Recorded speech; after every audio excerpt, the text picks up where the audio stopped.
Bonjour Mina, bonjour à tous. Bonjour Colline. Mhm. Je vais me présenter quand même pour ceux qui me connaissent pas. Je pense qu'il y en a quand même pas mal. Moi, du coup, je suis Colline et je t'ai rencontré Mina à la semaine Femmes puissantes, Femmes conscientes il y a environ, je pense, 2 ans maintenant. Donc c'est une semaine en fait pendant laquelle on prend du temps entre femmes pour aller voir à l'intérieur ce qui se passe, pour également traverser un peu et mettre en lumière toutes nos croyances, nos limites pendant une semaine. Donc, c'est assez intense. Et à la fin, on en ressort. En tout cas, moi, j'en suis ressortie vraiment plus légère, avec moins de limitations, encore plus envie de mordre la vie à pleines dents. Et voilà, ça m'a vraiment transcendée. Et d'ailleurs, je crois, Mina, que tu vas organiser une nouvelle session cette année, cet été. C'est bien ça? Exactement. Oui, oui, c'est une nouvelle session fin août. Je ne sais plus la date, mais enfin c'est fin août. Et c'est vrai que c'est une semaine particulière parce que là, c'est pas formaté du tout, hein. Je viens avec ce que je suis et les personnes viennent avec ce qu'elles sont. Et puis on a quand même une boîte à outils, hein. Mais je vais surtout surfer sur l'énergie et c'est ce que j'aime. C'est surfer sur l'énergie, percevoir ce qui est en train de se jouer et à ce moment-là, mettre quelque chose en mouvement pour qu'il s'ouvre quelque chose de plus grand en chacune, en fait, hein. Mais je ne peux Mais pas trop dire parce que je ne dois rien dévoiler sur cette retraite, que ce soit une surprise. c'est ça, puis c'est bien comme ça qu'en tout cas moi je l'ai vécu, de se laisser porter de surprise en surprise pendant la semaine, mais c'est vraiment chouette. Voilà, je tenais quand même à parler de ça parce que c'est une semaine pour moi qui a été un peu fondamentale dans ma vie et j'en garde encore de très bons souvenirs. C'est vrai. Mais voilà, si aujourd'hui je t'ai demandé de faire cette vidéo, c'est aussi à l'approche, donc la semaine prochaine tu organises Bar et Fondation à Lyon, au cœur de Lyon. Et j'ai eu envie un peu de faire une petite conférence en amont, une conférence, pardon, un échange, pour parler un peu, moi, de mes frustrations aujourd'hui, tu vois, par rapport justement à rien qu'à faire cette vidéo où j'ai envie, en fait, de passer à l'action, de me lancer, de vivre vraiment pleinement dans la joie, mais je me sens souvent limitée, par le juger certainement, mais aussi je sens que j'ai certaines peurs, comme on le voit aujourd'hui, malheureusement, on l'entend, qu'il faut peut-être maintenant se méfier les uns des autres, de pas forcément se serrer la main, pas forcément se faire la bise, parce que voilà, il y a peut-être des risques derrière. Et moi, aujourd'hui, je sens vraiment une frustration par rapport à tout ça, de me dire, punaise, mais quand est-ce qu'en fait on va pouvoir vivre vraiment, vivre pleinement, passer au-delà de toutes ces limites et arrêter de juste commencer à marcher et se dire, oh non, en fait, on sait jamais si jamais il se passe quoi que ce soit. Voilà, donc je sais pas ce que tu peux, toi, dire par rapport à ça, mais c'est ma frustration du jour. Voilà. Wow. Alors, tu as dit quelque chose, tu as dit, mais quand est-ce qu'on va commencer à vivre vraiment, hein? Mhm. Et moi, c'est vraiment la question que je pose depuis toujours. Et quelle que soit l'actualité du moment, elle te fait remonter ça, mais j'ai envie de dire que est-ce que les gens vivent vraiment, justement? Est-ce que dans notre vie de tous les jours, notre quotidien, on révèle la totalité de notre splendeur, de notre potentialité? Et je trouve toujours intéressant quand il y a des événements un peu excessifs qui arrivent, parce que c'est justement dans l'excès, en fait, tout d'un coup, on a des prises de conscience, tu vois, quand on est un petit peu barricadé, un peu enfermé, on y est finalement tout le temps un peu, mais là, c'est excessif, tu vois. Et donc, je trouve ça intéressant que ça soulève des vraies interrogations, hein. Et puis, la question que j'avais envie de te poser par rapport à la frustration, et si la frustration, c'était un choix? Mhm. Si tu pouvais aussi choisir de ne pas être frustré et puis d'observer et de poser des questions, parce que justement, tu parlais de la semaine à Lyon. Et bien justement, ça va être une semaine non pas pour faire des conclusions, hein, et c'est ce qu'on fait tout le temps. On conclut, on dit oui, ça devrait pas être comme ça. Oui, mais comment est-ce qu'on pourrait faire autrement? Et puis d'abord, c'est pas juste. Et puis on est victime. Et puis le gouvernement. Et donc là, on est sans arrêt en train je dirais, de conclure et de juger, de répondre. Et moi, ce que j'ai envie, la boîte à outils avec laquelle j'ai envie de venir et avec laquelle je vais venir à Lyon, c'est la boîte à outils au lieu de tourner en rond à l'intérieur de ce qui nous frustre et ce qui nous enferme, c'est presque d'ouvrir une brèche, je dirais, au-delà de ce mental qui n'est pas content, qui se sent conditionné, qui ne se sent pas libre, et ouvrir une brèche pour arriver dans un champ de possibilités et qui va nous permettre peut-être de trouver des prises de conscience et des nouvelles voies à ce qui est en train de se jouer. Tu sais, je reviens d'Inde et en Inde, la façon dont les gens se saluent, tu sais, ils se font un namasté, c'est-à-dire qu'ils mettent leurs mains comme ça et ils s'inclinent.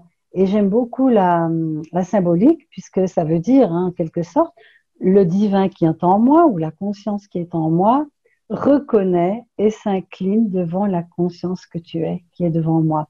Et moi, franchement, du coup, j'aimerais bien pouvoir saluer tout le monde comme ça. À la limite, ne pas. Tu disais tout à l'heure, oui, maintenant on peut plus prendre les gens dans les bras, les embrasser, etc. Bah, ça serait bien si on faisait ça. Si on changeait d'habitude, on dit, ah ben maintenant, je m'incline devant toi. Je trouve que c'est un salut qui, j'avais pas pigé autant sa signification d'honorer, de s'honorer soi-même et d'honorer l'autre.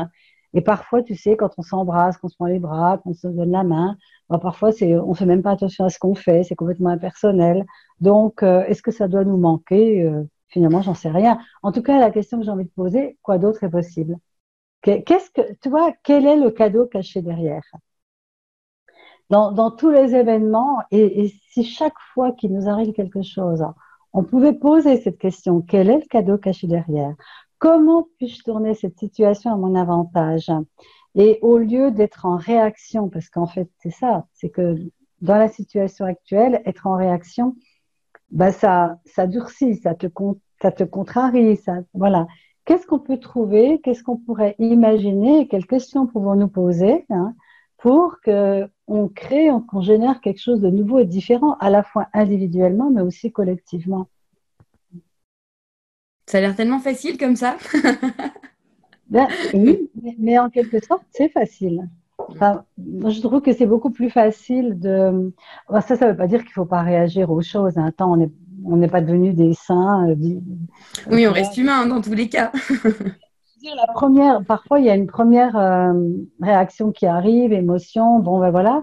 Et puis, tout de suite, si on arrive à aller dans c'est juste un point de vue intéressant, ce qui arrive là, tu vois, être dans l'observation au lieu de dans la réaction, il y a, tu peux agir sur quelque chose que tu observes, mais tu peux pas agir sur quelque chose à quoi tu es complètement identifié, en fait. Et donc, la boîte à outils que j'ai envie de présenter donc à Lyon sous ton initiative, hein, je te signale, c'est ton enthousiasme qui a créé ça. Et ma foi, j'ai dit oui parce que c'est toujours magnifique quand quelqu'un a envie de soutenir la propagation je dirais, de processus qui permettent à chacun de devenir plus conscient et de cesser effectivement d'être dans l'action-réaction. Mhm. Et notamment se libérer de certains processus, de certaines plutôt émotions. Et on parlait de la peur, mais alors la peur, des fois, ça peut être intéressant parce que la peur, elle peut t'amener à avoir un danger. Et pourquoi pas, on va pas non plus on va pas tout annuler, mais la peur, dans en tout cas la façon dont je transmets cette semaine de processus, c'est considéré comme un implant distracteur, c'est-à-dire que quand tu as peur, ça te distrait de ta puissance, ça te distrait de tes capacités.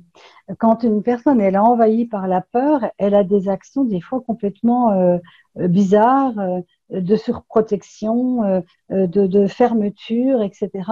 Et la peur, ce n'est jamais quelque chose qui va nous amener à une forme de profondeur et de sagesse. Hein. Mhm. La peur, elle nous coupe même carrément de nous ouvrir à l'intuition. La peur est une réaction profondément mentale.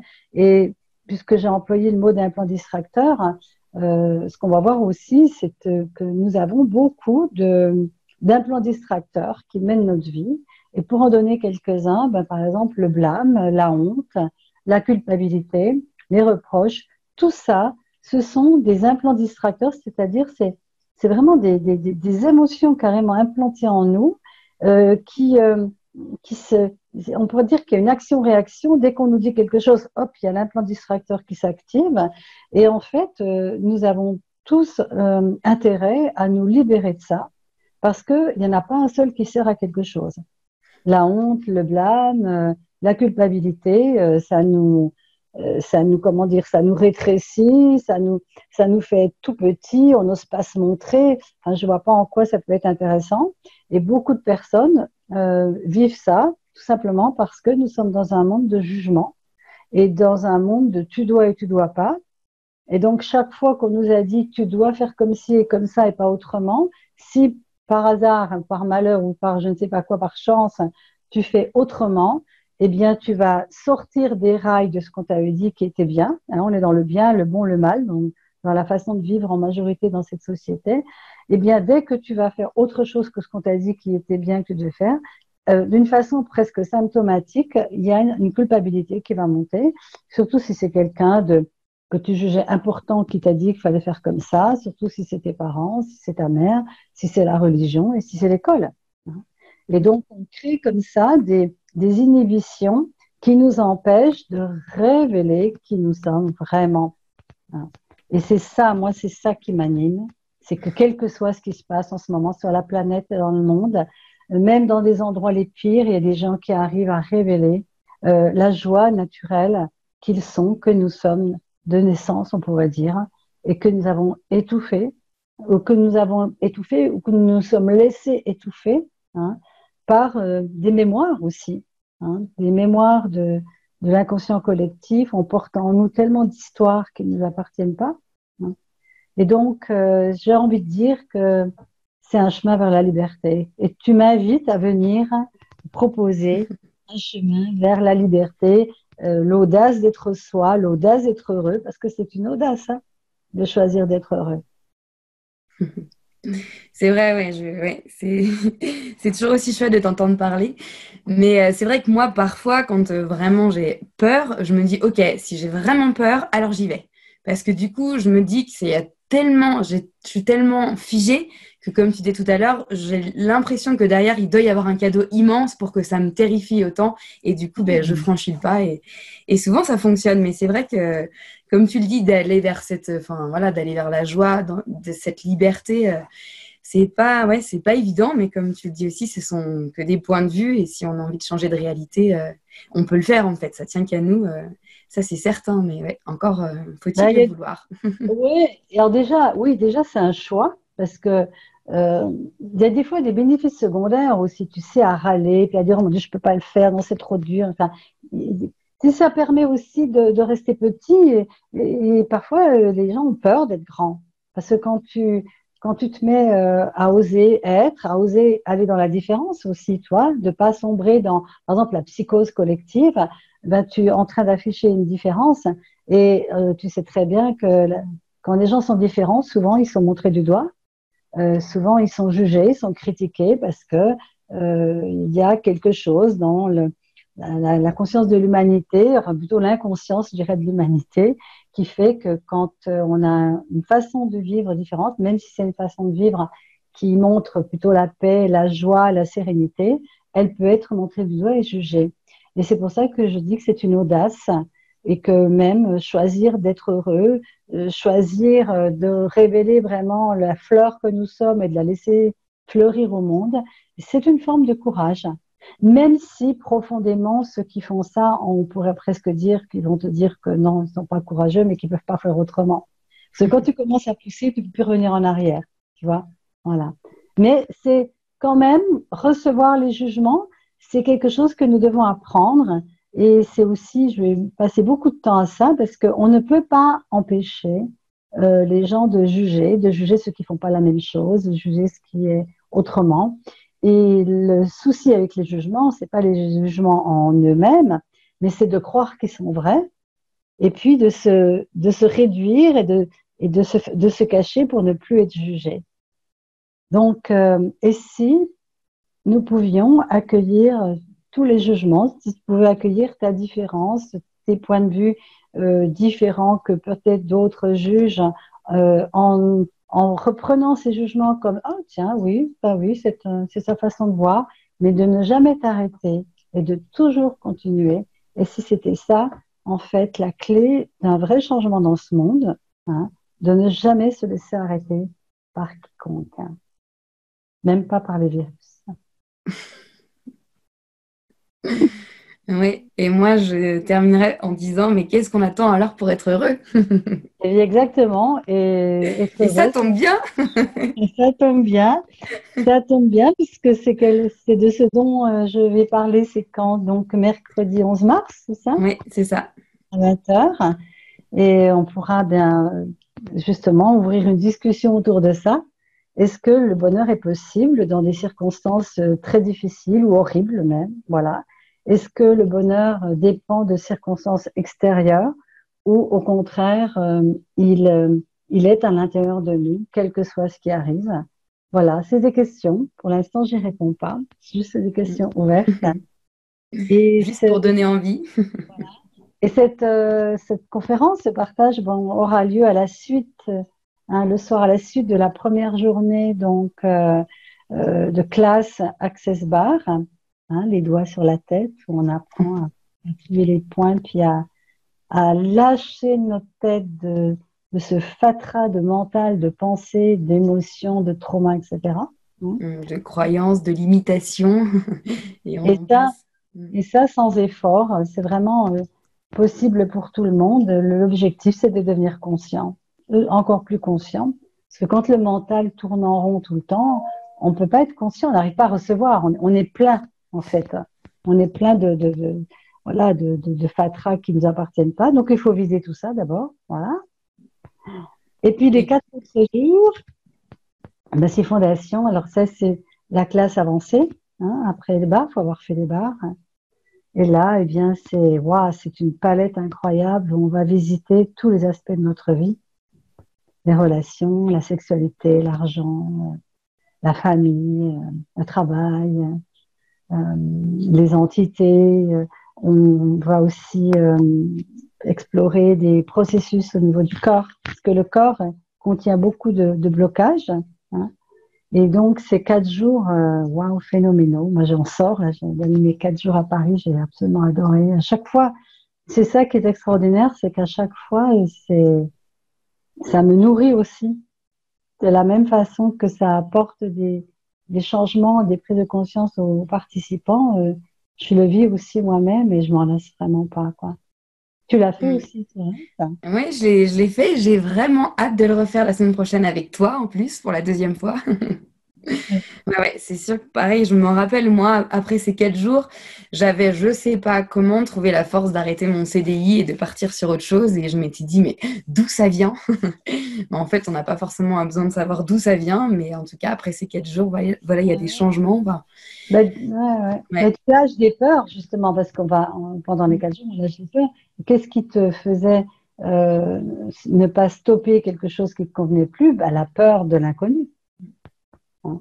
Et ce qu'on va explorer, nous, c'est le bonheur d'aller dans l'inconnu, parce que dans l'inconnu, il y a tous les possibles. C'est dans l'inconnu que le changement va arriver, même des nouvelles. Comment dire, donne un exemple, quand ce lac avait été pollué, là, je sais plus si c'était au Michigan, enfin bon. Tout le monde disait, les scientifiques disaient, il va falloir 100 ans pour que ce lac soit de nouveau sain. Et puis, il y a des gens qui sont venus et qui ont prié, qui ont médité, qui ont posé des questions. Enfin, on a agi sur le vibratoire parce que, quand même, le travail qu'on fait, c'est sur les vibrations. C'est pas sur le mental, on va le faire. Et qu'est-ce qui s'est passé? C'est que très peu de temps plus tard, il y a une algue qui a surgi, on ne sait pas d'où, et qui a mangé toute la pollution. Et ça pouvait pas être prévu intellectuellement. Eh bien, c'est dans cet espace-là qu'on va, dans un espace où il y a des choses que nous ne savons pas qui existent, mais que nous pouvons les appeler et permettre que ça se matérialise. Et c'est comme ça que le monde a toujours changé. Et en plus, sans aucun effort. Il n'y a pas besoin de faire d'efforts, Ouais. sauf si on choisit que c'est mieux d'avoir à faire de l'effort, mais bon. Et puis surtout pour l'ancienne psychothérapeute que je suis, et ça c'est le grand cadeau, c'est qu'il n'y a pas besoin de se rouler dans la souffrance. Ouais. Parce que combien de fois, combien de personnes d'ailleurs, même encore maintenant, après toutes ces années où je transmets ces processus, j'ai encore des anciennes collègues qui me disent, mais franchement, qu'est-ce que tu crois? Il faut aller au plus profond de soi-même, il faut sortir les choses, il faut aller dans les émotions, enfin, il faut en baver, quoi. En gros, pendant au moins 2, 3 années, quoi, pour arriver à sortir le morceau.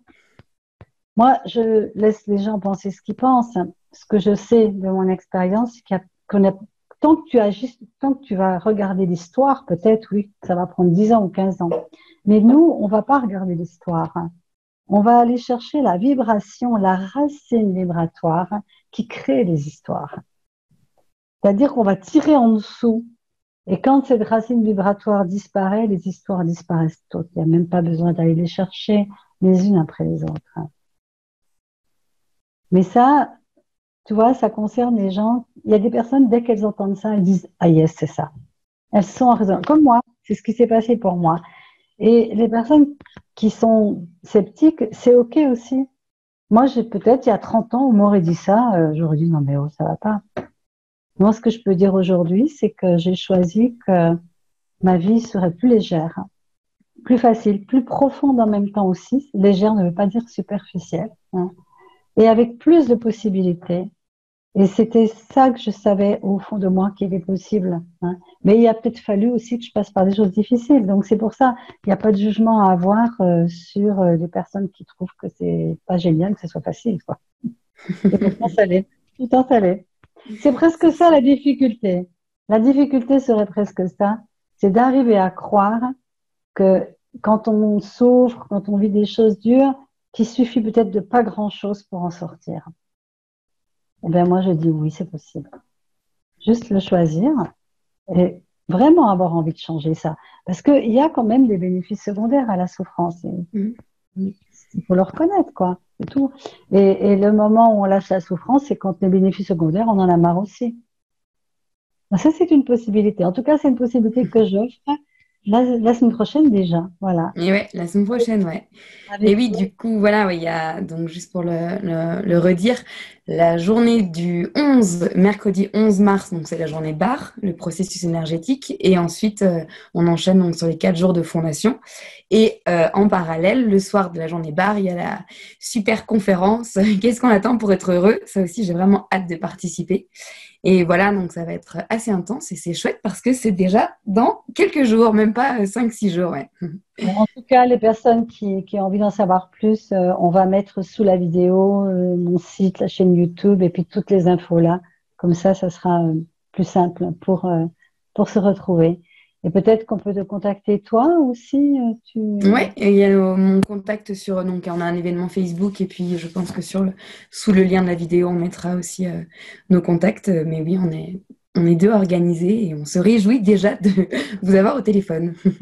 Qu'est-ce qu'on nous allons bien pouvoir créer, générer de nouveau, de différent, qui permettra que chacun change sa réalité et peut-être même changer le monde, hein. Pourquoi pas? Quoi d'autre est possible, en tout cas. Quoi d'autre est possible? En tout cas, merci Mina pour ce partage et puis à très très très bientôt. Si, Colline, à bientôt. Merci, à bientôt.